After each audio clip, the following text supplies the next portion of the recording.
Buenas noches, amigos. Hoy con ustedes, Agenda Económica.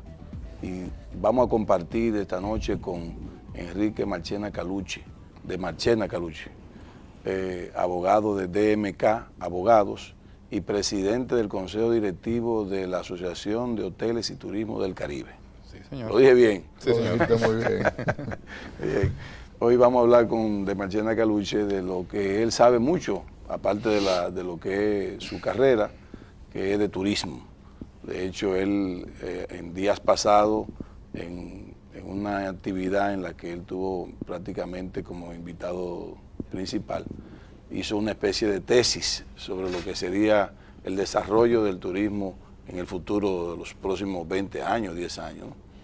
En la que tuvimos la oportunidad de leerlo porque José Manuel Luna Valiente nos los hizo llegar, y en algunas cosas pues vamos a discutir contigo de cuál es tu pensamiento real y que nuestros televidentes pues te escuchen a viva voz ese asunto. ¿Está bien?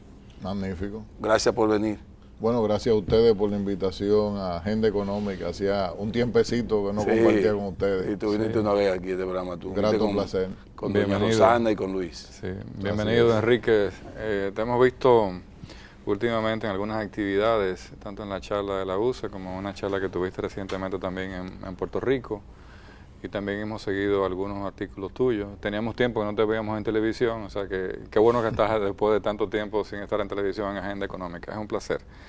No hay duda que estamos también en un sector que Enrique sabe que también me gusta muchísimo y hemos trabajado mucho desde hace mucho tiempo, el tema turismo. Hablar de turismo hoy en día necesitaríamos quizás como 5 o 7 agendas económicas para ver todo el tema. Y de hecho, si los enfocamos en que hay un candidato a la presidencia de la República, que está corriendo por la presidencia de la República, el candidato Danilo Medina, que ha puesto al sector turístico como la locomotora del desarrollo nacional para arrastrar a toda una serie de vagones que van a tener un nombre, agroindustria, pymes, exacto, y así sucesivamente. Sin embargo, la República Dominicana tiene hoy en día uno de los resultados turísticos más interesantes. A pesar de la crisis de los Estados Unidos, la crisis europea, la volatilidad de los precios del petróleo, los commodities, el bajo crecimiento en los Estados Unidos, el descalabro de las economías europeas, hemos visto cómo República Dominicana ha podido rehacer su juego de ajedrez en el tema turístico, y cuando la crisis del 2008 empezó en los Estados Unidos, República Dominicana se mantuvo creciendo entre un 3 y un 5%. En el trimestre de enero-marzo, República Dominicana ha crecido por encima de un 10% con relación a enero-marzo 2011.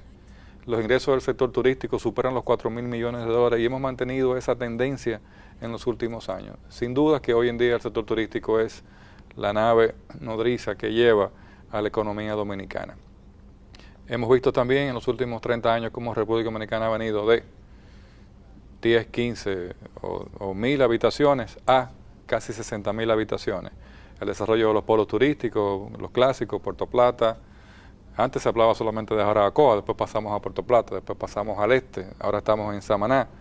Una gran infraestructura vial compuesta por la autopista del Coral a Término, la autopista de Samaná que comunica con la parte norte, el corredor del Atlántico que comunica con la carretera de Puerto Plata, baja por Santiago, llegamos a Santo Domingo. Vemos cómo ya, Enrique, el sector turístico se afianza con infraestructura disponible e importante, convirtiendo al turismo equidistantemente de sur, norte, este y oeste, muy cercano todo con Santo Domingo, y ahí quería llegar. Santo Domingo en crecimiento, cadenas hoteleras importantísimas que están llegando al país, Mario, Conrad. Piñeiro. Exacto. Entonces, estamos como viendo como en las puertas de que realmente el turismo sí va a ser orientado bajo una política acertada. El turismo sí podría ser y sí podríamos pensar en los 10 millones de turistas en un mediano plazo. Y pongamos eso como meta y empecemos a desarrollar el programa. ¿Qué hace falta para llegar a todo eso que hemos descrito? Mira, lo primero es que en un resumen tan apretado de 3 minutos dijiste muchas cosas sobre las que yo quisiera referirme. Déjame yo tratar de hacerlo con algún grado de ordenamiento. Yo creo que estamos en una coyuntura muy interesante para el sector turístico, porque por primera vez en los tiempos, vamos a decir, de democracia de la República Dominicana y de desarrollo de la industria turística como tal, se da el fenómeno de que los dos principales candidatos a la presidencia del país se hayan referido en los términos que lo han hecho al sector turístico. Ambos programas de gobierno hacen una mención muy particular sobre el sector y le dan un rol estelar en la economía nacional. Reconocen el rol estelar que tiene la industria turística en la economía de la República Dominicana. En el caso del programa del PRD, ellos vuelven a la tesis que ya desarrollara el doctor Balaguer en el año 1968 de declarar el turismo como un sector prioritario de la economía. En el caso del candidato del Partido de la Liberación Dominicana, el licenciado Danilo Medina, él ha ido mucho más allá que eso, porque él ha fijado una meta, él le ha dado un marco a su programa de gobierno, hablando de los 10 millones de turistas en 10 años. Él hizo la precisión en la Cámara Americana de Comercio de que eso era un programa de 10 años. Y yo creo que lo que nos trata de traer el licenciado Medina es un poco las posibilidades que tiene la República Dominicana de convertir al turismo en la locomotora de la economía nacional, las posibilidades que tiene la República Dominicana no solamente de desarrollo del sector turístico, sino de articular toda una política que eslabone a los diferentes sectores de la economía dominicana, agricultura, banca, telecomunicaciones, las MIPYMES, etcétera, etcétera. Yo creo que sin dudas, cerrando ese comentario, debemos reconocer todos, que tomando el ejemplo más reciente de Cervecería Presidente, que acaba de ser objeto de una venta parcial, Cervecería Presidente no fuera lo que es, en mi opinión, si no contáramos con esos 4 millones de turistas que vienen a República Dominicana, que no solamente se toman la cerveza Presidente, que es una marca país, sino que salen al exterior y demandan ese producto. Cuando ven la calidad del producto, salen al exterior, ya reconocen el producto y lo buscan. Entonces eso ha ayudado sin duda alguna a la labor de exportación de la cerveza Presidente hacia el extranjero. Pero lo mismo sucede cuando yo te hablo de los elaboramientos con el impacto que tiene el sector turístico en la agricultura. Ya ha reconocido que el impacto del sector turístico en la agricultura es por encima de 400 millones de dólares al año. La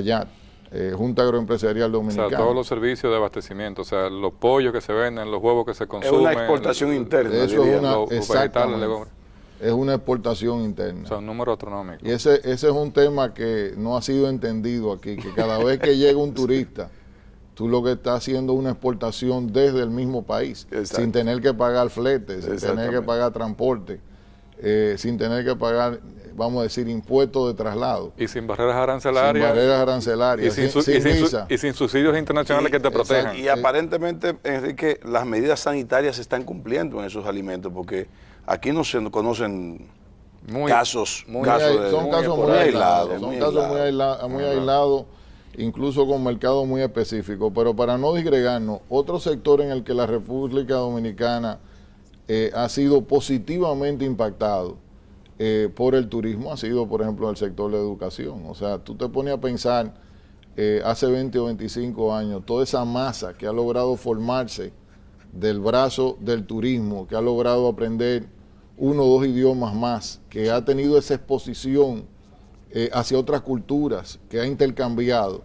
Eso es una masa que ha viajado estando en línea con lo que tú dices, estando en su país. Y me acuerdo yo de don Miguel Saavedra, que decía, don Miguel Cervantes y Saavedra, que en el siglo XIV ya hablaba de la importancia de viajar, en el siglo XIV. Y eso un poco también responde a lo que tú dices. O sea, tú dices, bueno, ¿y cómo República Dominicana alcanzó en este trimestre 2012 comparado con 2011 un crecimiento casi de 8%? Tuvimos alrededor de un 7.9% de crecimiento en la llegada de visitantes, cuando tú tienes que Estados Unidos pasa por una situación económica difícil y evidentemente varios de los mercados emisores en Europa están en una seria crisis financiera. Y el comentario con el que quiero cerrar, dame cerrar ahí nada más. El comentario que quiero cerrar es en el sentido de que ya la industria de viajes y turismo es algo que está en el ser humano hoy en día. Ya es parte de lo que tú esperas. Así como tú esperas alimentación, así como tú esperas vivienda, salud, tú quieres tener derecho a viajar, a disfrutar, claro, a conocer otros destinos. Claro. Permíteme interrumpirte, Caluche. Vamos al corte comercial.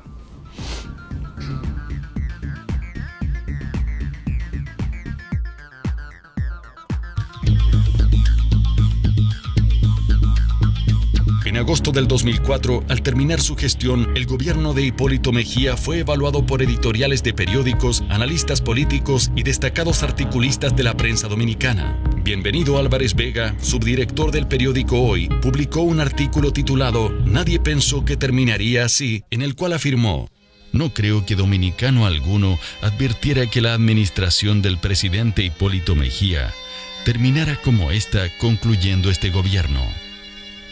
Y no me refiero a los ya conocidos graves problemas de la economía y las finanzas. Tampoco al desmadre del valor del peso frente al dólar norteamericano, ni a la inflación, y mucho menos a la elevación de la deuda externa hasta nivel francamente agotante. Me refiero a esta manera de vivir tan humillante, tan degradante y tan vergonzosa en que se están desenvolviendo los 8 millones de personas que habitan la República Dominicana. El estado de los hospitales no podía ser peor.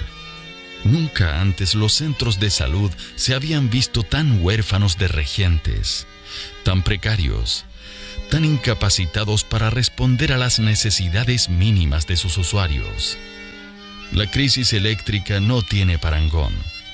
Nunca antes los dominicanos habían sufrido tantos y tan largos apagones. Nunca antes el gobierno se había cruzado de brazos ante una cuestión tan grave y tan importante para la nación. La crisis eléctrica amenaza con arruinar negocios y empresas grandes, medianas y pequeñas. La economía informal, la mayor generadora de empleos, ha quedado en ruinas. Era imposible creer que un gobierno dirigido por el agrónomo Hipólito Mejía terminaría en tal bancarrota. Nadie pensó que este gobierno terminaría como está terminando.